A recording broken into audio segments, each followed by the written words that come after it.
Every fire I ever responded to in 30 years was real. That sounds obvious, but you have to understand what I mean by it.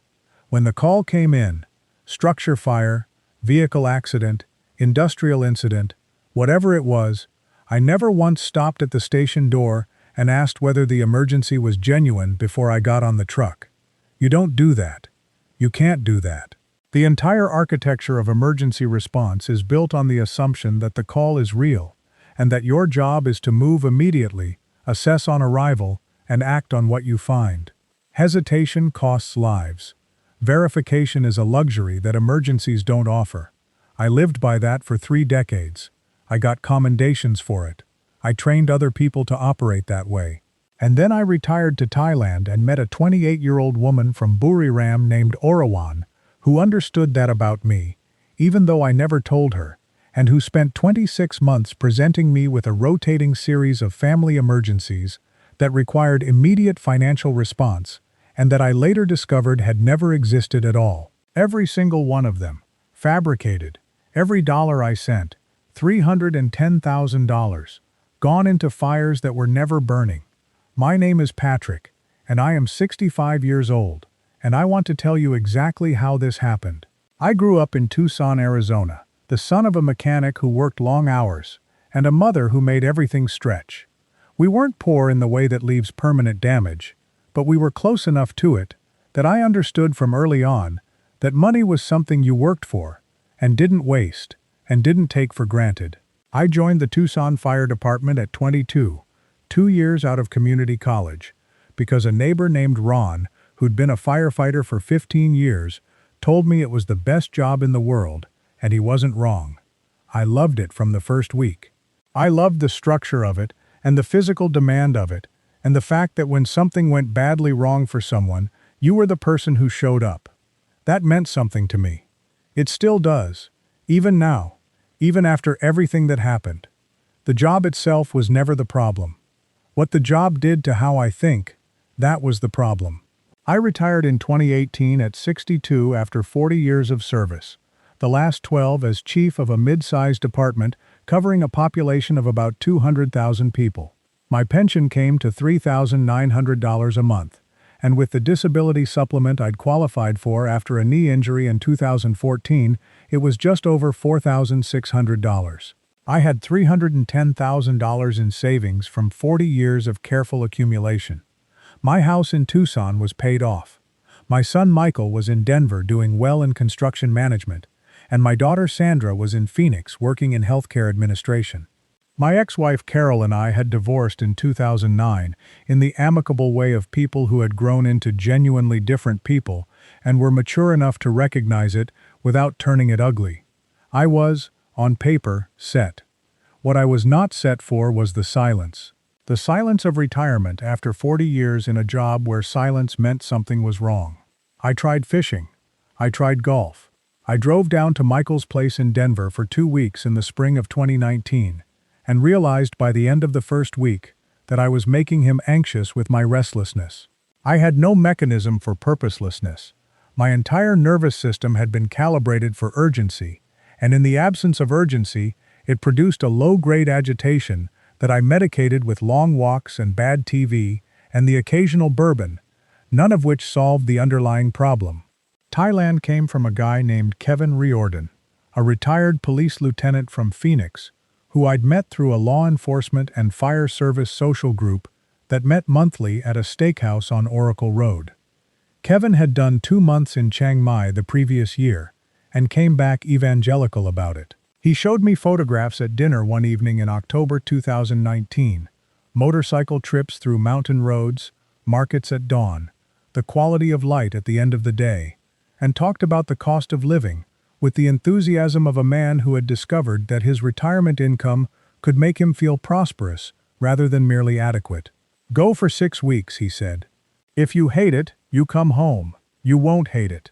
I booked a flight in November. I didn't hate it. I arrived in Chiang Mai on a Thursday morning in January 2020, just before the world changed in ways neither of us anticipated. And I found a city that operated at a pace and with a warmth that immediately did something to the agitation I'd been carrying since retirement. The food was extraordinary. The pace was easy without being dull. People smiled at me on the street in a way that wasn't performative. I stayed at a small guest house near the Niman Road area that Kevin had recommended, and within 4 days, I had settled into a morning walk routine along the old city moat that I found more genuinely restorative than anything I'd tried in Tucson. I extended my ticket by 2 weeks. I was back in Thailand by April, pandemic protocols and all, which tells you something about how seriously I'd taken the place. I met Orawan in June 2020, during my 3rd visit, which had evolved into a 3-month stay in a rented house outside the city near Buriram. I met her at a community event, a village fundraiser for a local school building project that a foreigner, expat I'd met at the guest house, had invited me to attend. She was the community coordinator for the project, which meant she was the person running the event with a quiet efficiency that I noticed immediately.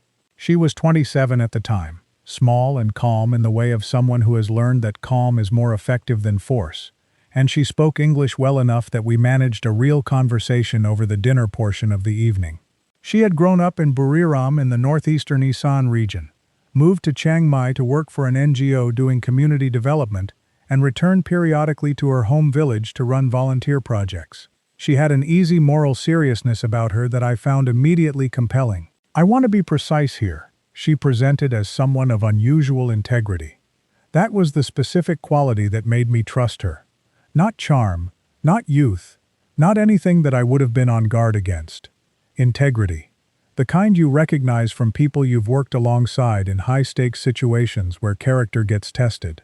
She talked about her community work with the straightforward matter-of-factness of someone who found it normal rather than impressive. She asked me thoughtful questions about emergency response and the ethics of resource allocation in crisis situations, which nobody had ever asked me at a social event in my life. I drove back to the house in Buriram that night thinking about the conversation more than I usually think about conversations. We met for coffee twice over the following 2 weeks, and both times the conversations were substantive in a way that felt unusual. I was 63 years old and accustomed to being interesting to Thai women in a way I understood was at least partly economic, and the discomfort of that understanding had kept me at a social distance I was comfortable maintaining. With Orawan, I felt different. Not naively different, I want to be clear about that, but specifically different, because the quality of her attention had the same character as the attention of people I'd worked with, who were genuinely engaged rather than strategically present. That distinction was the thing I trusted. That distinction was wrong. By September 2020, we were spending most evenings together, and by November, when I was back in Tucson for the first time in months for Sandra's wedding, I was communicating with Orawan daily. I came back to Thailand in January 2021. I rented a house in a small town 40 minutes outside Chiang Mai, closer to Buriram direction than the city, because Orawan was coordinating a new project in that area, and the commute to the city from where she was working made sense for us both if we were living together. I thought of that decision as practical. I understand now that it was also isolating, moving away from the expat community in Chiang Mai, away from Kevin, who had been my primary social touchpoint in Thailand, into a more rural environment, where I was further from the informal support network that places like Chiang Mai provide for Western residents. The first emergency came in March 2021. I want to walk through it in detail, because understanding the first one is the key to understanding all the others. Orawan came home from the village one Thursday evening looking shaken, which was unusual enough that I noticed immediately. Her father had been in an accident, a motorbike collision on a rural road near their home in Buriram.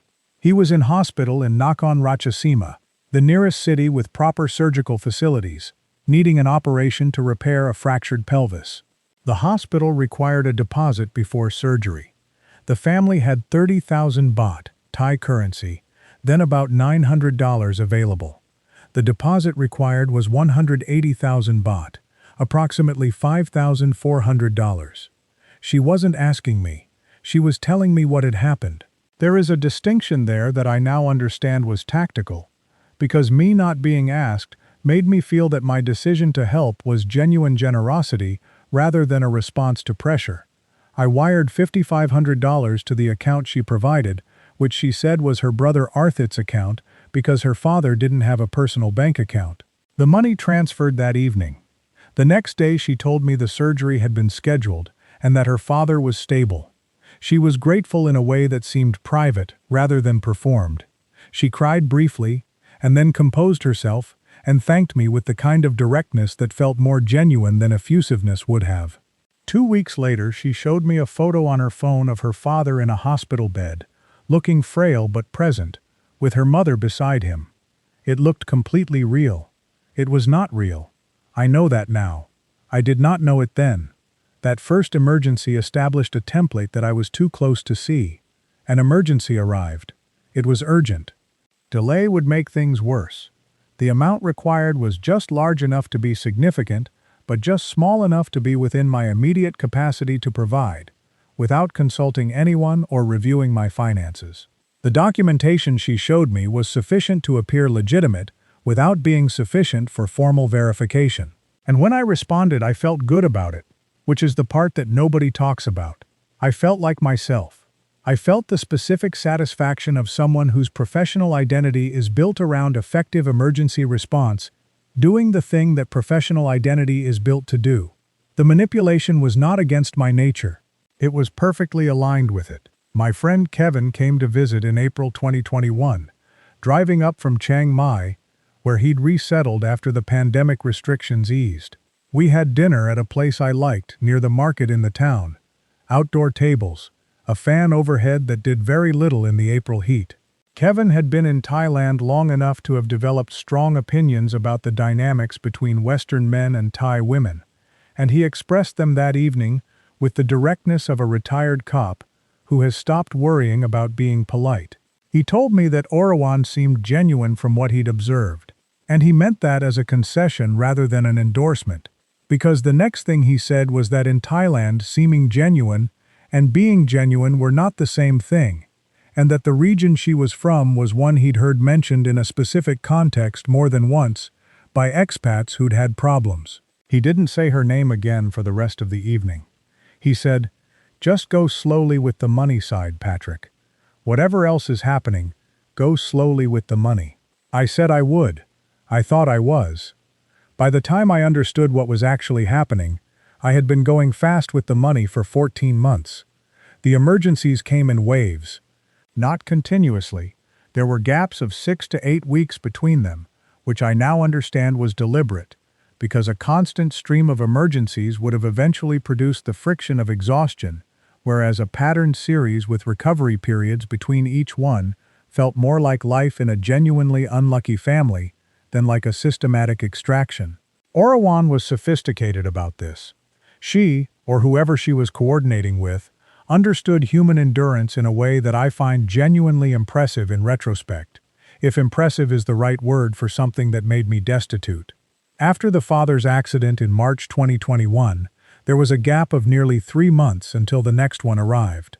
The gap was important. In that 3 months, things between Orawan and me were genuinely good. She was warm and present. The community project she was coordinating was going well. We had a long weekend in Pai in the mountains north of Chiang Mai that I still think about as one of the better weekends I've had as an adult. The gap produced comfort. It produced the sense that the father's accident had been an exceptional circumstance in an otherwise stable situation, rather than the first event in a series.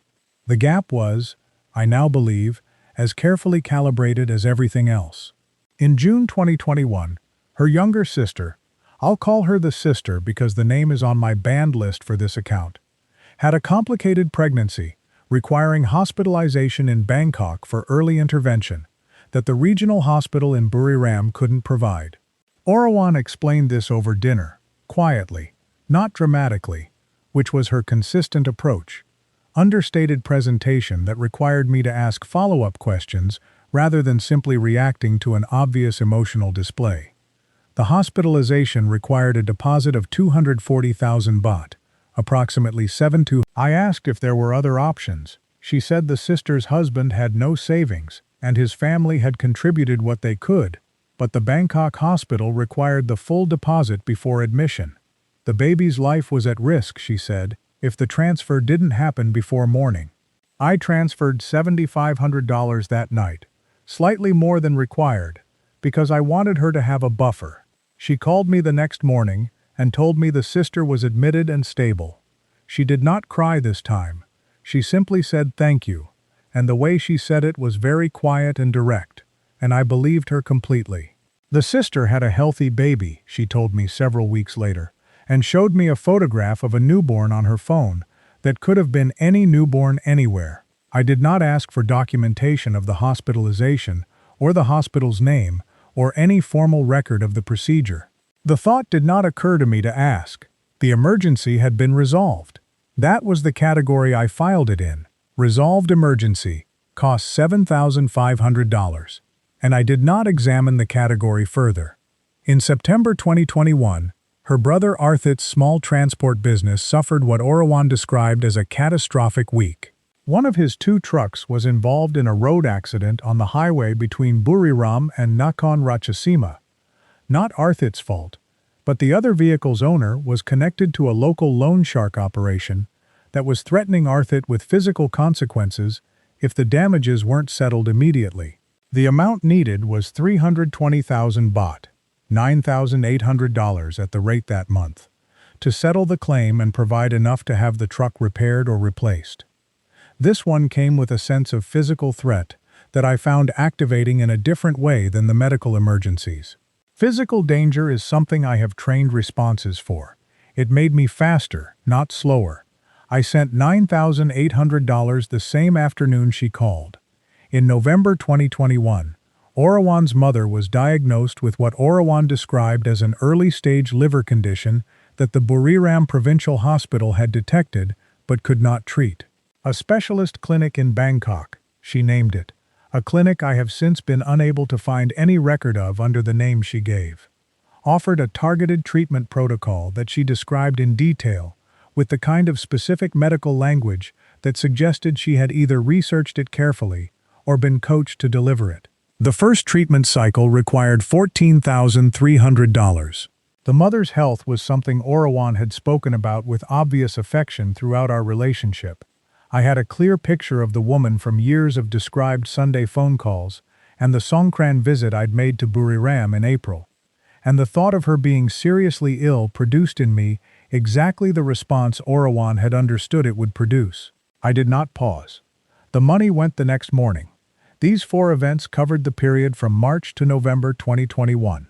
Total disbursed, $37,800. What I want you to understand is that across that 9-month period, I was not in a state of constant alarm or second-guessing. I was in a relationship that felt, in its texture and its dailiness, like something genuinely worthwhile. We cooked together on weekends. We argued occasionally about small things, and resolved the arguments with the ease of people who have basic goodwill toward each other. I was learning Thai slowly and badly, and she found my attempts either charming or amusing. I was never sure which, and either was fine. The emergencies were events that interrupted this texture periodically and required response, and were then resolved, and the texture resumed. That was the experience of it, from the inside. Each emergency felt like weather, something you deal with, and then the sky clears. I noticed something at the time that I filed incorrectly. What I noticed was that my response to each emergency had gotten slightly faster over time. The first one I had thought about for a few hours before acting. By the 4th one, I was transferring money within an hour of the call coming in. I noticed this acceleration, and I interpreted it as evidence that I had become more confident in Orawan and in the relationship, when what it actually was evidence that the conditioning was working, that the pattern had trained my response in exactly the way she had designed it to. I had not become more trusting. I had become more automatic. Those are not the same thing, and the difference cost me everything. In January 2022, I went back to Tucson for 6 weeks to deal with some administrative matters and to see Michael and Sandra, who I hadn't seen in person since Sandra's wedding a year earlier. Michael noticed I seemed quieter than usual and attributed it correctly to the cumulative weight of distance from family and the adjustments of expatriate life, which wasn't wrong as far as it went. I didn't tell him about the money. I had never told either of my children about the emergency payments, partly because I had processed each one as a one-time event and hadn't compiled them in my mind into a cumulative picture, and partly because I had a sense, not quite guilt, more like the awareness that something might look different from the outside than it looked from the inside, that describing the total would invite a response I wasn't ready to hear. Sandra and I had dinner one evening near her place in Phoenix, the two of us, and she asked about Orawan with the careful openness of a daughter who has strong opinions she is choosing to hold lightly. I told her it was good, that Orawan was grounded and serious and not what people might imagine when they thought about that kind of relationship. Sandra nodded and looked at her pasta for a moment and said, "Is she good to you?" I said yes. She said, "Okay, that's what matters." But she said it in the tone of someone who has said the thing that ends a conversation rather than the thing she actually thinks, and I drove back to Michael's place in Denver afterward, thinking about that tone for longer than I would have liked to. While I was in Tucson, 3 more emergencies arrived. The fourth, her father's revision surgery, came while I was at Michael's, as I've described. The fifth came in February 2022, 2 weeks after I returned to Thailand. Arthit's rebuilt transport business had been struck by a regulatory fine for overloading violations, and the fine, combined with the interest accruing from a bank loan he'd taken to fund the replacement truck, had created a shortfall of $8,600 that threatened the entire business. The sixth, in April 2022, was a legal matter, a land dispute in Buriram involving her parents' property and a neighboring family that had escalated to the court system and required a legal retainer and filing fees of $12,400. These last 3 I handled without the same reflection I'd given to the first one. I want to be exact about that. The first emergency I had thought about for several hours, weighed carefully, and ultimately funded because the case seemed genuine and my capacity to help existed. By the 6th emergency I was operating from established pattern rather than from considered judgment. The call arrived, the category activated. Family in crisis. Resources needed immediately. I have the means. And the transfer followed. I was, by April 2022, what you might call fully conditioned. The response sequence was automated, and I was nearly out of money without having noticed the money going. I was at Michael's place in Denver the second week of January when Orawan called about her father's hip replacement. The original repair from the March 2021 accident had not healed correctly, and he needed revision surgery. $11,400. I was standing in Michael's kitchen when the call came, and I remember Michael came in while I was on the phone and read my face in the way that children learn to read their parents' faces, and he stayed in the kitchen doorway after I hung up and asked who that was. I told him it was Orawan and that her father had a medical situation. He asked if I was okay. I said yes. He looked at me for a moment and then went back to watching whatever he'd been watching, and the conversation didn't continue, and I transferred the $11,400 from my laptop in the guest room after dinner. The discovery came in August 2022, and it came in the form of a message. Not a phone call, not an email. A message, sent through a Thai social media platform, from an account I didn't recognize, in English that was slightly effortful in the way of a second-language writer composing carefully. The message said that the person sending it had been in a similar situation with the same woman several years earlier and had lost a significant amount of money to the same pattern of family emergencies, and that they had discovered afterward that none of the emergencies had been genuine. The message said the person had found me through a mutual contact in the expat community near Chiang Mai. They said they were telling me this not for any personal reason, but because they had wished someone had told them. They included a name, a Thai man's name, someone they said was a community contact who could verify aspects of what they were saying. They said they understood if I didn't believe them and they didn't expect a response. I read the message 4 times. The first time I read it as an attack from someone with a grievance, maybe a former partner of Orawan's, maybe someone with a personal or financial motivation I couldn't identify. The second time I read it as possibly genuine, but possibly motivated by something I couldn't see.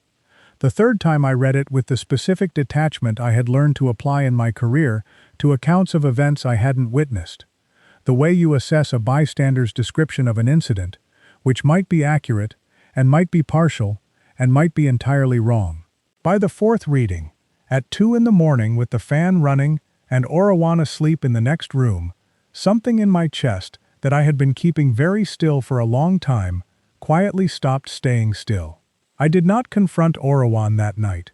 I did not do anything that night except lie awake and think about the father's accident in March 2021, and the fact that I had never asked to speak to him directly, never asked for the hospital's name so I could call and verify, never asked for anything except Orawan's account of what was happening and the photographs she occasionally produced on her phone.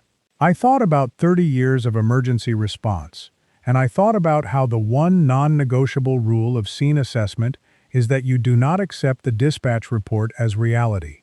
You verify with your own presence, your own eyes. I had accepted 14 dispatch reports in a row without ever showing up at the scene. I want to describe what happened next carefully because it is the part I am least proud of, not because I did anything wrong in the investigation I conducted, but because of what the investigation revealed about how completely I had stopped using the professional instincts that my entire career had been built on. In emergency response, your first job on arrival is scene assessment. You don't immediately start fighting the fire. You assess. Where is it? What is it doing? What are the threats? What are the resources? You don't take the dispatch report as ground truth. You verify with your own eyes. I had been doing the opposite of this for 26 months. I had been taking every dispatch report at face value and responding without ever conducting a scene assessment. I called Kevin in Chiang Mai the morning after the message arrived and read it to him over the phone. There was a silence on his end that lasted long enough that I said his name to check he was still there.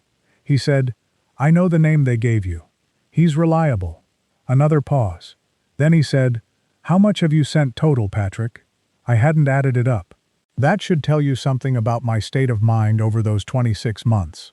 I had never added it up, because adding it up required treating the 14 separate events as a single unified thing, and treating them as a single unified thing would have required me to see what I had been refusing to see about them. I got out my bank statements that evening after Orawan had gone to bed. I sat at the kitchen table with the statements spread out in front of me, and I went through them transfer by transfer, making a list in the notebook I keep for expenses, and I did the additions twice to make sure. The total was $247,800. At the exchange rates at the times of transfer, that represented about 8.1 million baht. I sat with that number for a long time. The fan in the kitchen made a sound I hadn't noticed before, a faint rhythmic rattle. I thought, that needs fixing. Then I thought, I cannot afford to fix it. Then I thought, that is not actually why I'm sitting here at midnight. I called Kevin back the next morning and told him the number. He was quiet for a moment. Then he said, "All right, let me make some calls." What Kevin's calls established, over the following 2 weeks, was this.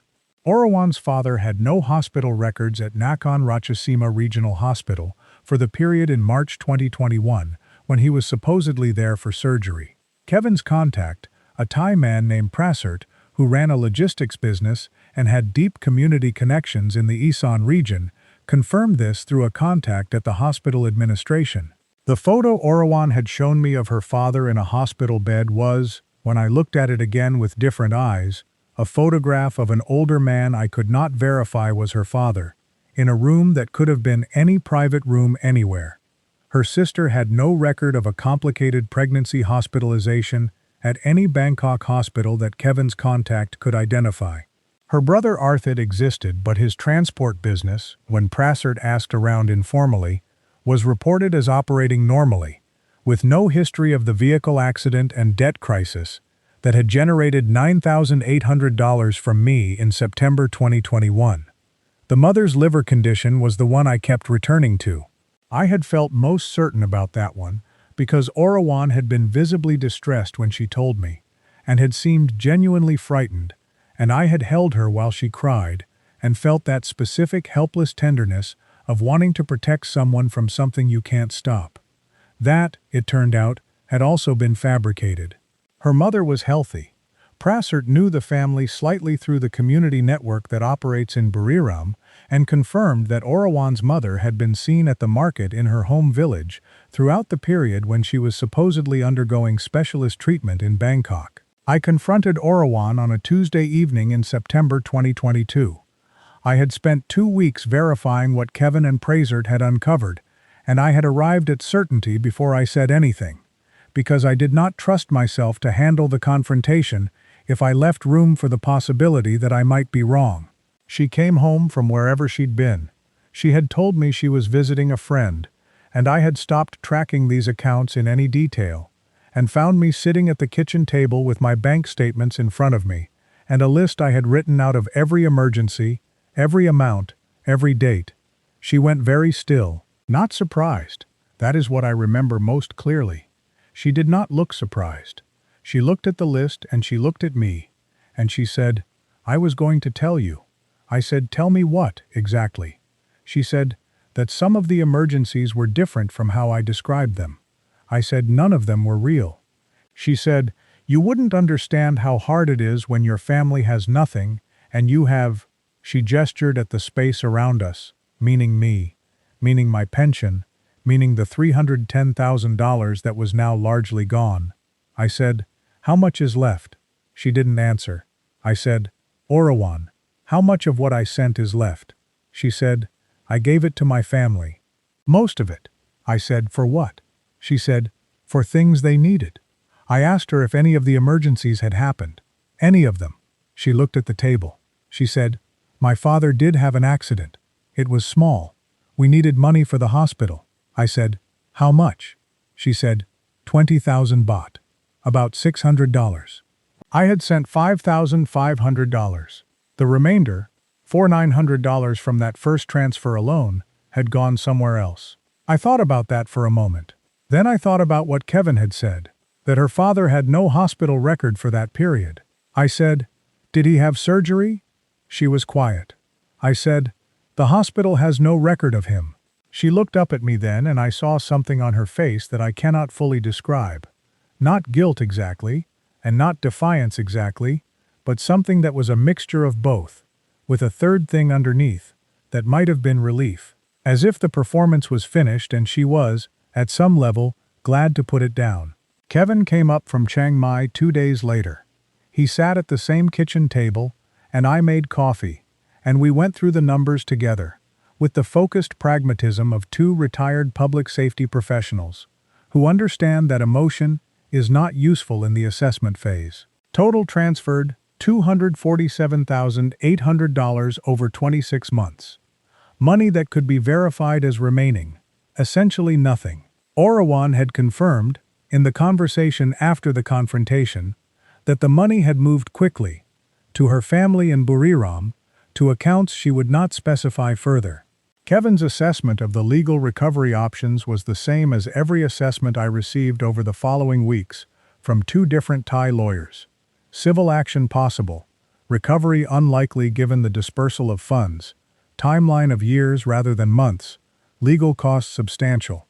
I had the $62,200 remaining in my savings account, and my pension income. That was what I had left. I am going to tell you something that surprised me about the aftermath, because I think it's the honest thing to say. I expected rage. I had been angry before, at circumstances, at systems, at the gap between what an emergency response system can do and what human beings need. But the sustained burning kind of rage that I thought losing $247,800 to a fabricated scheme would produce did not arrive in the way I expected. What arrived instead was a kind of furious clarity, a need to understand the mechanism so precisely that I could explain it to someone else and potentially stop it from happening to them. I have spent the better part of a year trying to understand exactly what happened, partly because understanding it is the only thing I have that resembles justice, and partly because of what I said at the start of this account about the job, that the job itself was never the problem. What the job did was train me to treat urgency as self-validating. In 30 years of emergency response, an emergency that felt urgent was urgent. The feeling and the fact were always aligned. There are good reasons for this. In genuine emergencies, the feeling of urgency is produced by real stimuli and is a calibrated response to real conditions. What Orawan understood, whether through instinct or calculation or some combination of both, was that if she could produce the feeling of urgency, my professional nervous system would treat it as equivalent to the fact of urgency. She never needed to convince me that the emergencies were real. She only needed to make them feel real. And a woman crying in the kitchen about her father's hip is an input that bypasses the analytical brain and goes straight to the response conditioning of a man who has spent 30 years treating crying as a signal that someone needs help right now. I also want to say something about the amounts, because the amounts were not random. Looking back at the pattern with full knowledge of what I was looking at, the amounts escalated gradually. $5,500, then $7,200, then $9,800, then $14,300, then $11,400, and so on, in a way that tracked my demonstrated willingness to give. Each amount was just large enough to be slightly more than the previous one, maintaining the sense of escalating family crisis, while never jumping so dramatically that the increase itself became alarming. The total of $247,800 over 26 months was extracted in 14 separate transactions. I had never looked at the 14 transactions together as a pattern. I had looked at each one as an isolated event. That is not how you look at a series of fires. That is how she needed me to look at them, so she made sure each one felt isolated. I left Thailand in November 2022. I packed what I had in the rented house, not much as it turned out, because I had spent so much on the emergencies that I had not spent much on things, and Kevin drove me to the airport in Chiang Mai. We didn't talk much on the way, which was the right call. Kevin is a man who understands when silence is more useful than words. At the airport he shook my hand and held it for a moment and said, "You're a good man, Patrick." That's what she used. I thought about that for the whole flight home. I am back in Tucson now. I live in the house I own outright, and I live on my pension, which covers my expenses if I am careful. I have $62,200 in savings that I will not touch unless my health requires it, because at 65, with no investment account behind me anymore, that $62,200 is what stands between me and genuine difficulty. My children know what happened. Michael and Sandra were both, in their different ways, kind about it. Michael practical and focused on what could be done going forward. Sandra more emotionally present and less interested in the forward-looking framing, which is consistent with who each of them has always been. Neither of them said I should have known better, which is either generosity or the recognition that saying it would not help, and either way I am grateful for it. Orawan's family, from what Kevin's contacts established afterward, used the money to build a house in Buriram, buy a pickup truck, and fund a small food business that her brother now operates. Which means the $247,800 I sent into emergencies that never existed is now bricks and concrete and a pickup truck in a village in northeastern Thailand, and there is no legal instrument that is going to bring it back at a cost proportionate to what's there. I know this. I have made my peace with knowing it, or I am making my peace with it, which is the more accurate formulation. Here is what I want to say directly to anyone who is in the situation I was in, or who is heading toward it. Not just in Thailand. This is not a Thai problem. This is a human problem that happens to operate very effectively in Thailand for reasons I understand now better than I did when I was inside it. The specific thing I want you to hear is this. Urgency is not evidence. I spent 30 years in a profession where urgency and evidence pointed in the same direction, where the feeling that something was on fire meant something was on fire. That alignment is a gift in emergency services. In a relationship where someone has studied you carefully enough to understand your response conditioning, it is the unlocked door through which everything you have can be walked out. Before you send money in response to any emergency at all, family medical crisis, accident, debt, legal trouble, whatever the presenting story is, verify the emergency through a channel that does not run through the person asking you for the money. Call the hospital directly. ask for documentation in advance of transferring funds. Talk to someone who has no stake in your response. A friend, a lawyer, another expat who has been in the country longer than you have. The verification is not a betrayal of trust. The verification is the thing that protects the relationship if the emergency is real, because a genuine emergency will survive verification, and a fabricated one will not. If someone objects to you verifying an emergency before you fund the response to it, that objection is the most important piece of information you have received in the entire interaction. I was a fire chief. I responded to real emergencies for 40 years. I know what real emergencies look like, and I still could not see through 14 fake ones in a row because I had trained myself not to look. The looking is the thing. Whatever it costs you in terms of time or discomfort or the risk of seeming untrusting, do the looking. I promise you the alternative is more expensive. My pension deposits every month on the 1st. I watch it arrive, and I budget it carefully, and I am, in the essentials, all right. I am not starting from zero. I have the house, I have the pension, I have my health, which at 65, and with a damaged knee, is not nothing. What I don't have is the $247,800 that was supposed to give me options. What I don't have is the ability to help Michael when he needs a hand with a down payment, or to fly to Sandra when the grandchildren arrive, or to absorb a medical event without it becoming a crisis. The money I lost was not just money, it was capacity. The capacity to be useful to the people I love when they need it. That is what the fake emergencies cost me. And that is the specific thing I cannot get back. Kevin still sends me photographs from Chiang Mai. The mountains in those photographs at the end of the dry season, before the burning starts, have a clarity that I remember from my time there, and that I miss in the particular way of missing something that also hurt you. Not cleanly, and not simply. Beautiful doesn't stop being beautiful because something bad happened in it. I know that.